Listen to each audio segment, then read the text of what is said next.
गणेशाय नमः।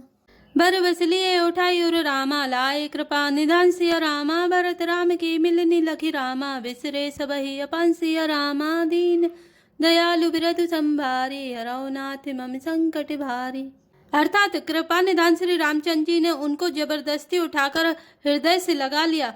भरत जी और श्री राम जी के मिलने की रीति को देखकर सबको अपनी सुध भूल गई।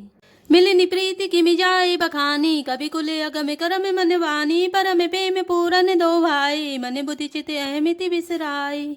अर्थात मिलन की प्रीति कैसे बखानी जाए, वह तो कभी कुल के लिए कर्म मन वाणी तीनों से अगम है। दोनों भाई भरत जी और श्री राम जी मन बुद्धि चित्त और अहंकार को भुलाकर परम प्रेम से पूर्ण हो रहे हैं। कौ सुपे में प्रकट को करई के छाया कभी मति अनुसरई। कवही अर्थ आखर बलु साचा अनुहरिताल गते ही नटु नाचा। अर्थात कहिए उस श्रेष्ठ प्रेम को कौन प्रकट करे। कभी की बुद्धि किसके छाया का अनुसरण करे। कभी को तो अक्षर और अर्थ का ही सच्चा बल है। नट ताल की गति के अनुसार ही नाचता है। अगम स्नेह भरत रघुबर को जह न जाय मनु विधि हरिहर को। सो में कुमति कहूँ के भांति बाजे सुराग की गाडर तांति। अर्थात भरत जी और श्री रघुनाथ जी का प्रेम अगम्य है, जहाँ ब्रह्मा विष्णु और महादेव का भी मन नहीं जा सकता। उस प्रेम को मैं कुबुद्धि किस प्रकार कहूँ। भला गांडर की तांत से भी कहीं सुंदर राग बज सकता है। तालाबों और झीलों में एक तरह की घास होती है, उसे गाडर कहते हैं। मिलनी बिलो की भरत रघुवर की सुरगन सभय धक धकी धर की। समझाए सुरगुरु जड़ जागे बरसे प्रसून प्रशंसन लागे। अर्थात भरत जी और श्री रामचंद्र जी के मिलने का ढंग देखकर देवता भयभीत हो गए। उनकी धुक धुकी धड़कने लगी। देवगुरु बृहस्पति जी ने समझाया, तब कहीं वे मूर्ख चेते और फूल बरसाकर प्रशंसा करने लगे। मिली सपे मेरे पुसूदन रामा के बटु भेंट राम सिया रामा। भूरी भाई भेंटे भरत रामा लक्ष्मण करते प्रणाम सिया रामा। दीन दयाल विरधु संभारे हरौ नाथ मम संकट भारे। अर्थात फिर श्री राम जी प्रेम के साथ शत्रुघ्न से मिलकर तब केवट निषाद राज से मिले। प्रणाम करते हुए लक्ष्मण जी से भरत जी बड़े ही प्रेम से मिले।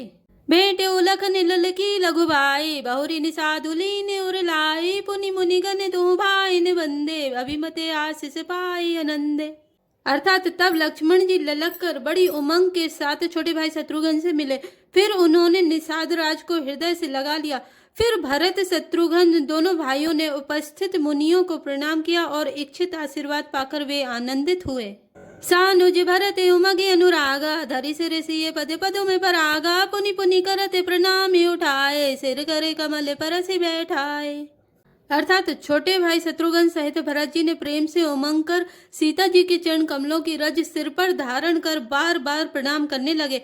सीता जी ने उन्हें उठाकर उनके सिर को अपने कर कमलों से स्पर्श, सिर पर हाथ फेरकर उन दोनों को बैठाया। सिए असीस दीनी मन माही मगन स्नेह दे सुदिनाही। सब विधि सानुकूल लखी सीता भेनि सोचे उर अपडर बीता।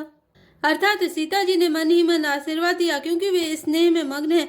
उन्हें देह की सुध बुध नहीं है। सीता जी को सब प्रकार से अपने अनुकूल देकर भरत जी सोच रहित हो गए और उनके हृदय का कल्पित भय जाता रहा। को किछु कहे न कोई किछु पूछा प्रेम भरा मन निज गति छूछा। दे अवसर के बटु धीरज धरि जोरी बानी विनवत प्रणाम करी। अर्थात उस समय ना तो कोई कुछ कहता है ना कोई कुछ पूछता है। मन प्रेम से परिपूर्ण है, वह अपनी गति से खाली है, अर्थात संकल्प विकल्प और चांचल्य से शून्य है।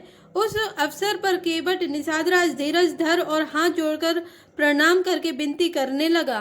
नाथ साथ मुनिनाथ के रामा मातु सकल पुर लोग सिया रामा। सेवक से नप सचिव सब रामा आए बिकल वियोग सिया रामा। दीन दयाल विरधु संभारे हरौ नाथ मम संकट भारे। अर्थात हे नाथ मुनिनाथ वशिष्ठ जी के साथ सब माताएं नगरवासी सेवक सेनापति मंत्री सब आपके वियोग से व्याकुल होकर आए हैं। सील सिंधु सुनि गुरु आगवनु सिए समीप राखे रिपु तवनु। चले सबे राम तहि काला धीरे धर्म दुर्दीन दयाला। अर्थात गुरु का आगमन सुनकर सील के समुद्र श्री रामचंद्र जी ने सीता जी के पास शत्रुघ्न जी को रख दिया और वे परम धीर धर्म धुरंधर दीन दयालु श्री रामचंद्र जी उसी समय बेग के साथ चल पड़े। गुर हृदय की सानुज अनुरागे दंड प्रणाम करन प्रभु लागे। मुनि बरिधाई लिए और लाई प्रेम उमगी भेटे दो भाई। अर्थात गुरु जी के दर्शन करके लक्ष्मण जी सहित प्रभु श्री रामचंद्र जी प्रेम में भर गए और दंडवत प्रणाम करने लगे। मुनि श्रेष्ठ वशिष्ठ जी ने दौड़कर उन्हें हृदय से लगा लिया और प्रेम में उमंग कर वे दोनों भाइयों से मिले।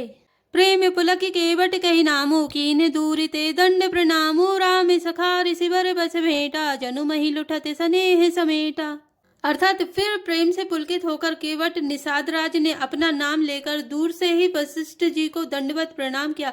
ऋषि वशिष्ठ ने राम सखा जानकर उनको जबरदस्ती हृदय से लगा लिया, मानो जमीन पर लौटते हुए प्रेम को समेट लिया हो। रघुपति भगति सुमंगल मूला नभ सराही सुरवर सही फूला ऐ समिन पट नीच को नाही बड़े वशिष्ठ सम को जग माही। अर्थात श्री रघुनाथ जी की भक्ति सुंदर मंगलों का मूल है। इस प्रकार कहकर सराहना करते हुए देवता आकाश से फूल बरसाने लगे। वे कहने लगे, जगत में इसके समान सर्वथा नीच कोई नहीं और वशिष्ठ जी के समान बड़ा कौन है। जय लखी लख नहुते अधिक रामा मिले मुदित मुनिराव सिया रामा सो सीता पति भजन को रामा प्रगट प्रताप प्रभाव सिया रामा दीन दयाल विरधु संभारे हरौ नाथ मम संकट भारे। अर्थात जिस निषाद को देखकर मुनिराज वशिष्ठ जी लक्ष्मण जी से भी अधिक उससे आनंदित होकर मिले, यह सब सीतापति श्री रामचंद्र जी के भजन का प्रत्यक्ष प्रताप और प्रभाव है। आरत लोग राम सबु जाना करुणा कर सुजाने भगवाना जो जही भाई रहा अभिलाषी ते ते के तसी तसी रोके राखी। अर्थात दया की खान सुजान भगवान श्री राम जी ने सब लोगों को दुखी मिलने के लिए व्याकुल जाना। तब जो जिस भाव से मिलने का अभिलाषी था उस प्रकार का रुख रखते हुए उसकी रुचि के अनुसार सानुज मिली पले महु सब काहू कीने दूरी दुखदारन दाहू यह बड़ी बात राम के नाही जिमी घट कोटि एक रवि छाही। अर्थात उन्होंने लक्ष्मण जी सहित पल भर में सब किसी को मिलकर उनके दुख और कठिन संताप को दूर कर दिया। श्री रामचंद्र जी के लिए यह कोई बड़ी बात नहीं है। जैसे करोड़ों घड़ों में एक ही सूर्य की पृथक पृथक छाया प्रतिबिंब एक साथ ही दिखती है। मिल के बट ही उमगी अनुरागा पुरजन सकल सराहि भागा देखी राम दुखित में तारे जन सुबेले अबली में मारे। अर्थात समस्त पूर्ववासी प्रेम में उमंग कर केवट से मिलकर उसके भाग की सराहना करने लगे। श्री रामचंद्र जी ने सब माताओं को दुखी देखा, मानो सुंदर लताओं की पंक्तियों को पाला मार गया हो। प्रथम राम बेटी कह के सरल सुवाय भगति मति भेई पग परिकीन प्रबोधि बहोरी काल करम विधि सिर धरि खोरी।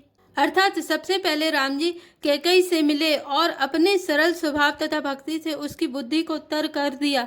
फिर चरणों में गिरकर काल कर्म और विधाता के सिर दोष मढ़कर श्री राम जी ने उनको सांत्वना दी। भेटी रघुबर मातु सब रामा करे प्रबोध पर दोष सिया रामा अम्ब ईस आधीन जगु रामा काहू न दे दोष सिया रामा दीन दयाल बिरधु संभारे हरौ नाथ मम संकट भारी। अर्थात फिर श्री रघुनाथ जी सब माताओं से मिले। उन्होंने सबको समझा बुझाकर संतोष कराया कि हे माता, जगत ईश्वर के अधीन है, किसी को भी दोष नहीं देना चाहिए। गुर तिये पद बंदे दो भाई सहित विप्रतिय जे संग आई गंग गौरी सम सब सनिमानी देहि आशीष मुदित ब्रधुवानी। अर्थात फिर दोनों भाइयों ने ब्राह्मणों की स्त्रियों सहित जो भरत जी के साथ आई थी गुरु जी की पत्नी अरुंधति जी के चरणों की वंदना की और उन सबका गंगा जी तथा गौरी जी के समान सम्मान किया। वे सब आनंदित होकर कोमल वाणी से आशीर्वाद देने लगी। गही पद लगे सुमित्रा अंका जनु भेटी संपति अति रंका पुनि जननी चरणनी दो भ्राता परे प्रेम व्याकुल सब माता। अर्थात तब दोनों भाई पैर पकड़कर सुमित्रा जी की गोद में जा चिपटे, मानो किसी अत्यंत दरिद्र को संपत्ति से भेंट हो गई हो। फिर दोनों भाई माता कौशल्या जी के चरणों में गिर पड़े। प्रेम के मारे उनके सारे अंग शिथिल हैं। अति अनुरागे अम्बे उर लाए नयन स्नेह सलिल अनवाए तेहि अवसर करे हरस विषादु किमि कवि कहे मुख जिमि स्वादु। अर्थात बड़े ही स्नेह से माता ने उन्हें हृदय से लगा लिया और नेत्रों से बहे हुए प्रेम अश्रुओं के जल से उन्हें नहला दिया।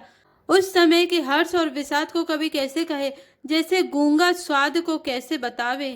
मिली जननी सानुज रघुराऊ गुरु सन कहो कि धारे उपाऊ पुर जन पाई मुनि से नियोगु जले थले तकी तकी उतरे लोगु। अर्थात श्री रघुनाथ जी ने छोटे भाई लक्ष्मण सहित माता कौशल्या से मिलकर गुरु से कहा कि आश्रम पर पधारिए। तदंतर मुनीश्वर वशिष्ठ जी की आज्ञा पाकर अयोध्यावासी सब लोग जल और थल का सुभीता देख देखकर उतर गए। महीसुर मंत्री मातु गुरु रामा गने लोग लिए साथ सिया रामा पावन आश्रम गबन किए रामा भरत लखन रघुनाथ सिया रामा दीन दयाल विरधु संभारे हरौ नाथ मम संकट भारे। अर्थात ब्राह्मण मंत्री माताएं और गुरु आदि गिने चुने लोगों को साथ लिए हुए भरत जी लक्ष्मण जी और श्री रघुनाथ जी पवित्र आश्रम को चले। जय श्री राम जय जय हनुमान।